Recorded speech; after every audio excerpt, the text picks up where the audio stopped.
Eu fui peão de rodeio, locutor de rodeio, depois me tornei locutor de rádio.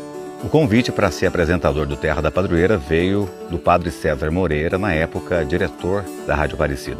Ele me disse, vai ter um programa sertanejo, esse programa vai ter a linguagem do povo sertanejo, vai ser um programa caipira, um programa raiz. E eu percebi que a partir de então, o povo sertanejo passou a ter um espaço dedicado a esse tipo de música que nós gostamos tanto, que é a nossa origem, a nossa raiz. Às vezes pessoas que estão sozinhas, mas que esperam um programa porque sabem que ali vão ter momentos de alegria, de música e de fé.